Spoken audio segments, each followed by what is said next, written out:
কোনো কোম্পানিতে গিয়ে বা কোনো সৌদিকে সামনে পেলে আপনি কিভাবে বলবেন যে আপনার কাজ নাই বা চাকরি নাই, আপনার একটি কাজ দরকার? আজকের এই ভিডিওতে প্রিয় দর্শক আমি আপনাদেরকে শিখিয়ে দিচ্ছি। যখন একটা কাজের সন্ধানে আপনি কোনো সৌদির সামনে যাবেন, প্রথমে তাকে সালাম দিবেন, আসসালামু আলাইকুম রহমতুল্লাহ। মুদির বলবো ওয়ালাইকুম আসসালাম।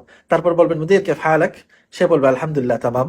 তারপর আপনি তাকে যেটা বলবেন তা হলো মুদির মুমকিন তুসাইদনি, মুদির মুমকিন তুসাইদনি, যে মুদির আপনি কি আমাকে একটু সহায়তা করতে পারেন?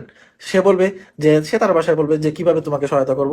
তখন আপনি বলবেন মুদির আনা মা ইনদি শুগল, মুদির আনা মা ইনদি শুগল, যে মুদির আমার কোনো কাজ নাই, আমি বেকার আছি। মুমকিন আশতাগিল ইনদাক, আমি কি আপনার এখানে কাজ করতে পারি? মুমকিন আশতাগিল ইনদাক, আমি কি আপনার এখানে কাজ করতে পারি? যদি তার কাজের লোকের প্রয়োজন হয়, সে হয়তো আপনাকে বলবে এই ও মাফি মুশকিলা।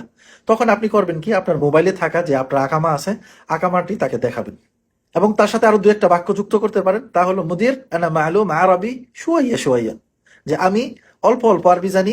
যদি নাকি আপনি ইংরেজি জানেন তবে বলবেন আনা মালুম ইংরেজি, অথবা আনা মুতাআল্লিম ইংরেজি, আনা মুতাআল্লিম ইংরেজি, আমি ইংরেজি জানি।